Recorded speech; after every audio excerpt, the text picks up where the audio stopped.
This is a CBS News special report. I'm Gail King. Breaking news from the Supreme Court.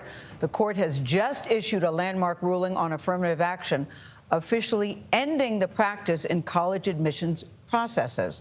Colleges and universities will no longer be permitted to take race into account when reviewing the college applications. Affirmative action for colleges and universities is over, and it's a good thing. I understand the sentiment for instilling it in the first place as a way to right the wrong that was racial oppression of Black Americans, but those days are long gone. Black people are no longer oppressed today in America. In many ways, we have more privileges than any other race, one of them being affirmative action. Affirmative action is not only unconstitutional, but racist. The 14th Amendment states, all persons born or naturalized in the United States and subject to the jurisdiction thereof are citizens of the United States and the state wherein they reside. No state shall make or enforce any law which shall abridge the privileges or immunities of citizens of the United States, nor shall any state deprive any person of life, liberty, or property without due process of law, nor deny to any person within the jurisdiction the equal protection of the laws. Affirmative action is in direct opposition to the 14th.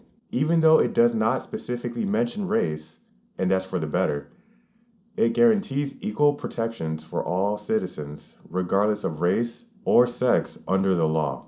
To the dismay of the affirmative action proponents, equal protections under the law includes whites and Asians. By an arbitrary metric of racial diversity, affirmative action was used to discriminate against qualified whites and Asians because the university believed that there were just too many of them. Acceptance into a university is a fixed pie system, meaning if you accept one person, another person is rejected. Acceptance into a college or university must be based off of merit and not the race of the individual. The acceptance rates into Harvard of the top 10% of students in their class by race is as follows: Asians 12.7%, whites 15.3%, Hispanic 30.1%, Black 56%. A Black student in the 40% decile of his class had a 12.8% chance of being accepted, while Hispanics had a 5% chance, and white and Asians had around a 1% chance in the same bracket, meaning Black students who were performing drastically worse had a better chance of getting into Harvard than an Asian student at the top of his class. Not only is this unfair, racist, and illegal, this sets everyone up for failure. Asians are barred from Harvard because of their skin color, and Black students are accepted into school in which they do not qualify for. Accepting underachieving students into Harvard does more harm to the student than good. Affirmative action college students are more likely to perform poorly in classes because everyone is given the same tests and are graded on the same scale. The affirmative action student drop rates are much higher than those who got in by merit. Not only does this destroy the confidence of the student, but now they have student loan debt and no degree. You're also restricting them from attending a college in which may not be as quote-unquote prestigious, but is able to perform extremely well because it matches their academic level. It is better to graduate with a degree from another university than dropping out of Harvard with a crushed sense of self and student loan debt. If you truly want to help Black people academically succeed, because that's what affirmative action was for, you must hold them to the same standard as everyone else. No making excuses for poor behavior or lack of academic achievement. Thomas Sowell said it best: if you want to see the poor remain poor, generation after generation, just keep the standards low in their schools and make excuses for their academic shortcomings and personal misbehavior.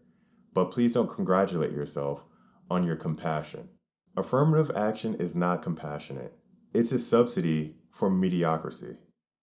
Unfortunately, for those minorities that did not need affirmative action, will always be stalked by a shroud of mediocrity. This is because of the question, were you good enough to actually get here, or are you a diversity pickup?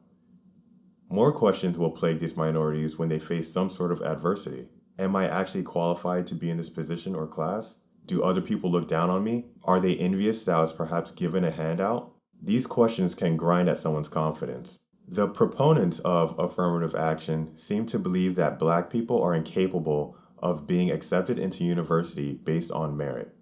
To them, it's either due to slavery and hardships of the Black American ancestors, current day Black people don't have the ability to reach higher education, or that America is just so racist, we need affirmative action to even have a chance of succeeding. Slavery and the hardships of the Black Americans of old have nothing to do with the average Black student today, because 3 or 4 generations ago, Blacks were heavily discriminated against, means that today they can't read at an 8th grade level. That is absurd on its face, considering America is not a caste system. America has the best class mobility in the world. You can be born to sharecroppers and then become a Supreme Court justice. A racist or caste society would never allow that to happen. Today we have immigrants moving to this country, not knowing English, and they are able to perform and strive in America based on their own merit. Everyone can point to an ancestor who was oppressed. Leaning on their oppression, not yours, their oppression, is just an excuse to uphold the bigotry of low expectations. No one can change history. There will always be oppression in the past, and thus this oppression excuse. There is no limiting principle if you were to accept this past oppression argument. When will this argument not be valid? After 400 years of affirmative action? When you consider America no longer racist? And considering what the left considers racist? That day will never come.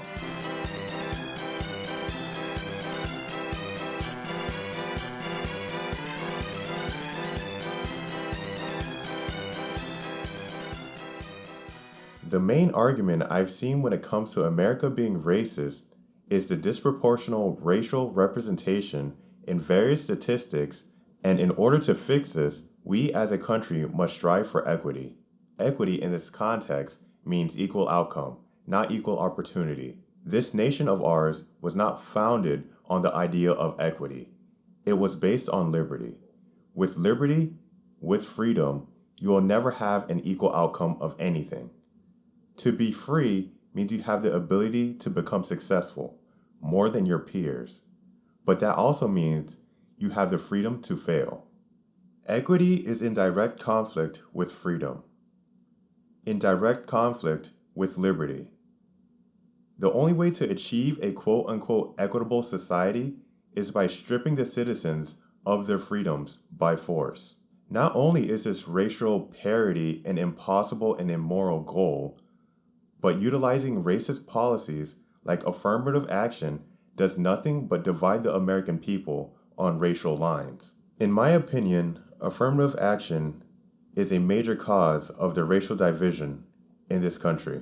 You can't heal and quell the racial tensions with more racism.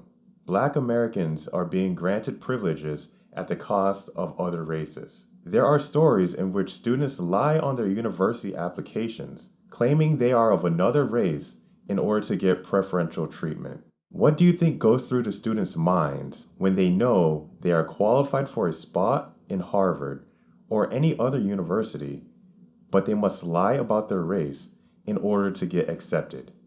Affirmative action is a breeding ground for racism. I'll end this video with a quote from Clarence Thomas. The solution to our nation's racial problems thus cannot come from policies grounded in affirmative action or some other conception of equity. Racialism simply cannot be undone by different or more racialism. Instead, the solution announced in the second founding is incorporated in our Constitution, that we are all equal and should be treated equally before the law without regard to our race. Only that promise can allow us to look past our differing skin colors and identities and see each other for what we truly are. Individuals with unique thoughts, perspectives, and goals, but with equal dignity and equal rights under the law.